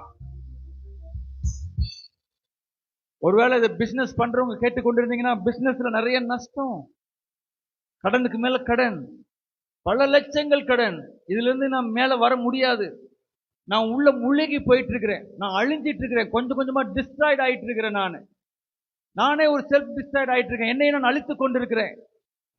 அப்படிப்பட்ட சூழ்நிலை ஒருவேளை நீ கேட்டுக்கொண்டு இருக்கலாம். நீ நம்பிக்கை விட்டுறாது, கர்த்தர் மேல நம்பிக்கை வை. இந்த உலகத்து மேல நம்பிக்கை போச்சுன்னா கவலையே கிடையாது, இந்த உலகத்தில் இருக்கிற மனுஷங்க மேல நம்பிக்கை போச்சுன்னா கவலையே கிடையாது. கர்த்தர் மேல் உன் நம்பிக்கை வை. நீ நம்புகிறது அவராலே வரும், நிச்சயமாய் வரும். தாமதித்தாலும் காத்திரு, அது நிச்சயமாய் வரும், அது தாமதிப்பது இல்லை. ஆமென். அந்த மனுஷங்களுக்கு முன்பாக நீ யாருகிட்ட ரொம்ப கடன் பட்டையோ, எந்த மனுஷங்களுக்கு பயந்து ஓடி போய் ஒளிஞ்சையோ, எவன் வந்துருவான்னு சொல்லி நீ பார்த்து பார்த்து பயந்து நடுங்கினையோ, அந்த மனுஷங்களுக்கு மீண்டும் ஒரு நாள் நீ ஒரு வாய்ப்பு கொடுக்கிற அளவுக்கு கர்த்தர் உன்னை பாழாக்காம தலை தலை தலையாக்குவார். வாழா இருந்ததுக்கு ஒரு காலம் இருந்துச்சு, ஆமா, ஆனா இனி வாழா இருப்பது உன் காலம் இல்ல. தலையாய், மற்றவனுக்கு ஆசீர்வாதமாய், மற்றவனுக்கு கொடுக்கிற ஒரு கரமாய், மற்றவனுக்கு நீ மற்ற எடுத்து அள்ளி கொடுக்கிற ஒரு கரமாய் கர்த்தரால மாற்ற முடியும். இந்த சத்தியத்தை, இந்த வார்த்தையில ஜீவன் இருக்குன்னு விசுவாசி நீ கேட்டீங்கன்னா, கேட்கிற வேளையில அந்த அபிஷேகம், கேட்கிற வேளையில அந்த பிரசன்னம், கேட்கிற வேளையில வாழ்க்கையில ஒரு மாற்றம், மீண்டும் ஒரு வாய்ப்பு நாளை தினம் வீட்டின் வாசல்ல கர்த்தர் கதவை தட்டும்படி செய்வார். ஆமென். மறுபடியும் கர்த்தர் உனக்கு ஒரு வாய்ப்பு அனுப்புவார், உன்னை உயர்த்துவதற்காகவே உன் வீட்டின் கதவுகளை அந்த வாய்ப்புகள் தட்டும். யோசேப்புக்கு பார்வோன் தேவைப்படல, ஆனா பார்வோனுக்கு யோசேப்பு தேவைப்பட்டான். மத்தவன் நல்லா கவனிச்சுக்கோ, எவனுமே உனக்கு தேவை கிடையாது, ஏன்னா எவனுமே உனக்கு நன்மை செஞ்சது கிடையாது. ஆனா ஒரு நாள் வரும் நீ அவங்களுக்கெல்லாம் தேவைப்படுவே, ஏன்னா உங்ககிட்ட நன்மையின் ஊற்று இருக்கும், உங்ககிட்ட ஆசீர்வாதம் இருக்கும். நீ தொட்டா தொலங்குது, அது எப்படி? உனக்கு ஏதோ ஞானம் வந்திருக்கு, ஏதோ உன் மேல ஒரு கிஃப்ட் இருக்கு, ஏதோ உங்ககிட்ட ஒரு ஆச்சரியம் இருக்கு, நீ செய்யற காரியம் மட்டும் எப்படி சக்சஸ் ஆகுதுன்னு தேடி வருவான். ஏன்னா உனக்குள் இருக்கிறவர் பெரியவர், பெரிய காரியங்களை செய்வார், பெரிய காரியங்களை செய்வார். ஏதோ ஒரு காரியம், பெரிய காரியம், யூகிக்க முடியாத, கிரகிக்க முடியாத காரியங்களை நல்ல கரங்களை தட்டி, கிரகிக்க முடியாத காரியங்களை, மனசால மற்றவங்களை ஏற்றுக்கொள்ளவே முடியாத காரியங்களை கர்த்தர் உன் வாழ்க்கையில செய்வார், வாழ்க்கையில செய்வார். ஆமென்.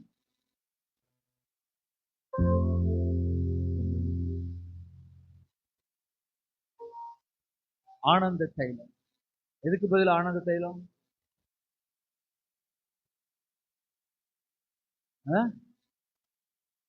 துயரத்திற்கு பதிலா?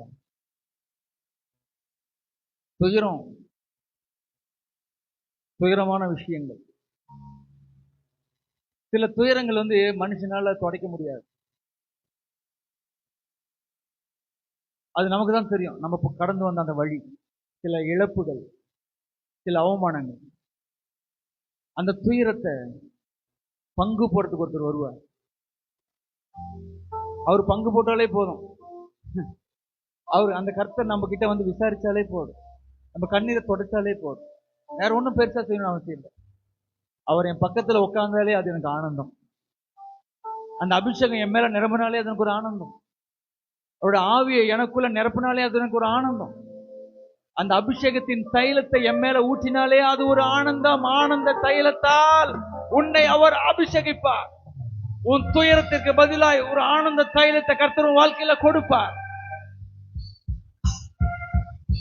நன்மையை தேடுறோம், ஆசீர்வாதத்தை தேடுறோம், கிருபை வரங்களை தேடுறோம். ஆனா இவைகளை எல்லாம் உண்டாக்கினவரே உனக்கு சொந்தமாய் உனக்குள் வந்து இறங்குறாருன்னா அதை விட ஒரு பெரிய ஆனந்தம் பூமியில வேற ஒண்ணுமே கிடையாது. ஒண்ணுமே கிடையாது. ஒண்ணுமே கிடையாது. ஆமென். கொண்டாடுகிற காலம் ரொம்ப தூரத்துல எல்லாம் கிடையாது உன் வாழ்க்கையில. ஒருவேளை இதை கேட்கும் பொழுது இந்த வார்த்தையெல்லாம் கர்த்தர் நிஜமாக்குவார் அப்படின்னு விசுவாசிச்சீங்கன்னா, கர்த்தர் மேல வைராக்கியம் விசுவாசம் வந்துச்சுன்னா, நீ ரெடியா இரு. சீக்கிரம் இதே மாதிரி சாட்சி சொல்ல போற. இந்த வார்த்தையை சொல்லி நீ சாட்சி சொல்ல போற. இப்படி இருந்துச்சு, இந்த காரியத்தை கர்த்தர் சொன்னார், அதே மாதிரி கர்த்தர் என் தலையை உயர்த்தினார், என் கொம்பை கர்த்தர் உயர்த்தினார். ஆமென். உன் கொம்பை உயர்த்துவதற்கு கர்த்தர் ஒரு காலத்தை வச்சிருக்கார். கொம்பு உயரும். அந்த அதுவும் காண்டாமிருகத்தின் கொம்பு, அதுவும் ஒடிக்கவும் முடியாது. ரொம்ப வலிமையா இருக்கும், ஸ்ட்ராங்கா இருக்கும். முட்டி மோதிச்சுன்னா காலி. இனியெல்லாம் நெருங்க முடியாது. உன்னை சோதிச்சவன், உன்னை தீண்டி பார்க்கிறவங்க, உங்களை காயப்படுத்தினவன் மறுபடியும் கர்த்தர் நெருங்கலாம் விட மாட்டார். அது கடந்து வந்துட்டேன், அவ்வளவுதான். கடந்து வந்துட்டேன். உன் துக்கம் சந்தோஷமாய் மாறிடுச்சு. அந்த துயரம் ஆனந்த களிப்பா மாறிடுச்சு. நீ பயப்படாத. இனி நீ பயப்படாத. ஏன்னு சொன்னா, உன்னை பானையா இருக்கும்போது மனுஷங்கெல்லாம் உடைச்சாங்க. என்ன பானைக்கு போய் என்னத்தை பெரிய அப்படின்னு சொல்லி உடைச்சாங்க. அந்த உடைச்ச பானையை அந்த குயவன் களிமண்ணை எடுத்து பிசைந்து மறுபடியும் உருவாக்கினார். மண் பானையாக அல்ல, அக்கினி ஜுவாலையாய் உன்னை உருவாக்கினார். அக்கினி உன்மேல எரிஞ்சு கொண்டிருக்கு. அந்த பரிசுத்த அக்கினி உன்மேல எரிஞ்சிட்டு இருக்கு. அவர் தீபம் என் மேல் பிரகாசித்துக் கொண்டிருக்கிறது. ஆதலால் நான் இருளை கடந்து போனேன். முதல்ல நான் இருள இருந்த மாதிரிதான் என் வாழ்க்கை இருந்துச்சு. இருள இருந்தது போலதான் என் வாழ்க்கை இருந்துச்சு. ஒரு நாள் காட்டுக்குள்ள போய் இருந்து பார்த்திருக்கீங்களா? ஃபாரஸ்ட்ல வாழ்ந்து பார்த்திருக்கீங்களா? ஒரு நாள். ஆனா கேட்கறது நல்லா இருக்கும். அந்த டிவில எல்லாம் பார்க்கும்போது அழகா ஒரு டென்ட் போட்டு அப்படி நெருப்புலாம் எரிஞ்சிட்டு இருக்கும், இதை ஃப்ரை பண்ணி சாப்பிட்டு காட்டுக்குள்ள அழகா. ஆனா அந்த மாதிரி இருக்குன்னு நினைச்சிடாது. அங்க இருக்க ஒரு மணி நேரம் கொசுக்கடி உன்னால தாங்க முடியாது. ஒரு மணி நேரம் காட்டுல கொசுக்கடி உன்னால தாங்க முடியாது. கதறிடுவேன், கதறிடுவோம். அதுவும் இருட்டா இருக்கும். காட்டுக்குள்ள தனியா மாட்டிக்கிட்டீங்கன்னா தான் தெரியும். இருட்டா இருக்கும், கொசுக்கடி. எப்படா விடியும், எப்படா வெளிச்சம் வரும், எப்ப வீட்டுக்கு போறோம், ஏன்னா வழி தெரியாது. இருட்டு, எந்த பக்கம் போறதுன்னு தெரியாது, வழி தெரியாது. இன்னொரு பக்கம் திடீர்னு நடுராத்திரியில சவுண்டு கேட்கும். அப்படின்னு கேட்கும். பேயா, பிசாசா, நரியா, நாயா, சிங்கமா, கரடியா, யானையா, எதுனா பக்கத்துல இருக்கு. எப்படி தூக்கம் வரும்? நிம்மதியா தூக்கம் வருமா? நல்லா படுத்து தூங்கிடுமா? ஏசி ரூம்ல தூங்குற மாதிரி நம்ம ரூம்ல தூங்குற மாதிரி தூங்க முடியுமா? முடியாது. ஏன்? இருளுக்குள்ள இருக்கிற, மாட்டிக்கிட்ட, காட்டுக்குள்ள இருக்கிற. எப்படா வெளிச்சம் வரும், எப்படா சூரியன் வரும், இப்படியே உட்காந்து இப்படியே பார்த்துட்டே இருப்ப. எங்க வெளிச்சம் வரும்னு பார்த்துக்கிட்டே இருப்ப. காலை வேளையில வெளிச்சம் வருகிறதை போல உன் சுக வாழ்வு சீக்கிரத்துல அந்த நீதியின் வெளிச்சம் உன்மேல பிரகாசமாய் வெளிச்சு உதிக்கும்படி அந்த கர்த்தர் உன்மேல் வெளிச்சத்தை அனுப்ப அவர் வல்லவராய் இருக்கிறார். அவரே வழியும் சக்தியும் ஜீவனுமா இருக்கிறார். அந்த வெளிச்சம் வந்தா தானாவே வழி தெரியும். அந்த வெளிச்சம் வந்தா கொசுக்கள் ஓடி போயிடும். அந்த வெளிச்சம் வந்துச்சுன்னா உன்னை பயம்படுத்துகிற அந்த சுற்றிலும் இருக்கிற அந்த மோசமான மிருகங்களுக்கு கர்த்தர் உன்னை தப்புவிக்க வல்லவர். மோசமான பிரச்சனைகளுக்கு தப்புவிக்க வல்லவர். அந்த கொசுகடி என்னும் சின்ன சின்ன பிரச்சனைகளுக்கெல்லாம் கர்த்தர் உன்னை தப்புவிக்க வல்லவர். பாதை காட்டுவதற்கு அவரே வெளிச்சமாய் உன் தீபத்தை கர்த்தர் ஏற்றினார். இனி நீ இருள உட்கார்ந்தாலும் வெளிச்சம் உன் மேல பிரகாசிக்க தான் செய்யும். ஏன்னா நீயே கர்த்தர் வெளிச்சமாய், உன்னையவே வெளிச்சமாய் கர்த்தர் மாற்றினார். அந்த தீபத்தை உன் மேல ஏற்றிட்டாருன்னா அவ்வளவுதான். நீயே வெளிச்சமா மாறுவ. வெளிச்சத்தை நீ எங்க தேடுற? அவருதான் உன் மேல எரிஞ்சிட்டு இருக்கிறாரு. இனி உன்னை தேடிதான் மத்தவன் வருவான். உன் வெளிச்சத்தை தேடி அப்படியே வருவான். இவருக்கு புடிச்சிட்டு போனா நமக்கு வழி கிடைச்சிரும். கரெக்டா? நீ மற்றவர்களுக்கு முன்மாதிரியா, மற்றவர்களுக்கு ரோல் மாடலா வாழ்ந்தா இப்படி வாழணும்டா. அதனாலதான் சில நேரத்தில் உடைச்சு புழிஞ்சு அனுபவங்களை கொடுத்து தூக்கி எடுத்து கர்த்தர் நிறுத்தினார். போதிக்கிறதுக்கு ஒரு தகுதி வேணும்ல. புரியுதா உங்களுக்கு? போதிக்கிறதுக்கு ஒரு தகுதி வேணும்ல. அந்த தகுதியெல்லாம் மனுஷனுங்களாம் எப்படின்னா கிளாஸ் நல்ல படிப்பு அறிவெல்லாம் சொல்லி கொடுப்பாங்க. கர்த்தர்னா உடைச்சுதான் சொல்லி கொடுப்பார். உன்னை உடைச்சு அதுல இருந்து பாடத்தை கத்து கொடுத்து மறுபடியும் உடைச்சு அதுல ஒரு பாடத்தை கத்து கொடுத்து உடைச்சு அழகா கொண்டு வந்து அக்னி ஜுவாலையாய் உன்னை உருவாக்கி ஒரு நாள் நீ மற்றவர்களுக்கு போதிக்கிற ஒரு சிறந்த போதகனாய் ஞானவானாய். அதனாலதான் தேவ மனுஷங்களுக்கெல்லாம் அவ்வளவு உடைவு, தேவ பிள்ளைகளுக்கெல்லாம் அவ்வளவு உடைவு. ஒவ்வொரு உடைவிலும் கர்த்தர் பாடத்தை கற்றுக் கொடுக்கிறார், அனுபவத்தை கற்றுக் கொடுக்கிறார். ஆமென். நீ உடைக்கப்படுவது நல்லது. கர்த்தர் உன்னை உருவாக்கிட்டு இருக்காருன்னு அர்த்தம். நீ கஷ்டங்களை கடந்து வந்தது நல்லது. மனுஷங்களை கடந்து வந்தது நல்லது. மனுஷன் உன் தலை மேல ஏறி போனது நல்லது. தண்ணீரை கடந்து வந்தது நல்லது. தீயை கடந்து வந்தது நல்லது. அதனாலதான் கர்த்தர் செழிப்புள்ள இடங்களில் கொண்டு வந்து உங்களை நல்ல கரங்களை ஆவியில நிரம்பி ஆமென் ஆமென் ஆமென் ஆமென் ஆமென் ஆமென். ரெடியா? எல்லாரும் ரெடியா? ரெடியா? இந்த அபிஷேகம் உன்னை வழி நடத்தும். இந்த வெளிச்சம் உன் மேல இறங்குற வேலை அந்த வெளிச்சம் உனக்கு வழி நடத்தும். அந்த வெளிச்சம் உனக்கு நல்ல ஆலோசனைகளை சொல்லும். அந்த வெளிச்சம் உனக்கு பாதையை காட்டும். அந்த வெளிச்சம் உனக்கு நன்மைகளை பெற்று தரும். அந்த வெளிச்சம் உன்னுடைய இருளை வெளிச்சமாய் அந்த வெளிச்சம் உன்னுடைய பாடுகளை, உன் கஷ்டங்களை, நஷ்டங்களை சந்தோஷமாய், அந்த வெளிச்சம் உன்னுடைய அந்த துயரத்தை ஆனந்த கழிப்பாய், அந்த வெளிச்சம் உன்னுடைய சாம்பலை அந்த சிங்காரமாய் மாற்ற, அந்த வெளிச்சம் உன்னுடைய வாழ்க்கையில பிரகாசமான தீபமாய் உன்னை மறுரூபமாய் மாற்றுகிற வெளிச்சமாய் அது மாற்ற முடியும். விசுவாசிக்கிற பிள்ளைங்க நல்லா காரங்கள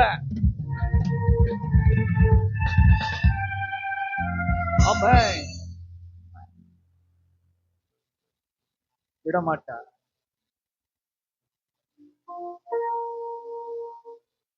ஏனோ என்னமோ நினைச்சிட்டு இன்னைக்கு வந்திருக்கலாம்.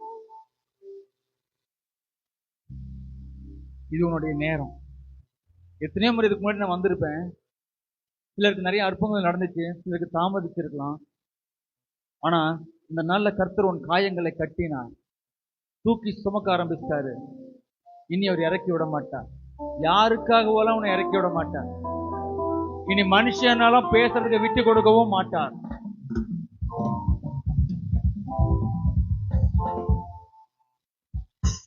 அந்த வொர்ஷிப் பண்ணவங்க எல்லாம் மேல வாங்க,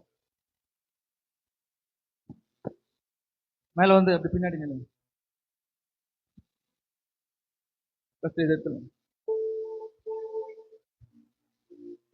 சரி, இப்படி நினைக்கிறீங்களா?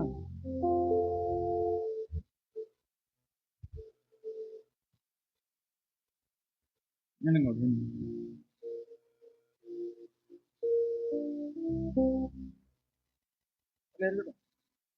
அப்படி நினைக்க. நீ பாட வேணாண்டா, பாட சொல்ற நினைச்சீங்களோ? பாடினதுக்கு வாங்க வேண்டியது ஒண்ணு இருக்குல்ல கர்த்தர்கிட்ட.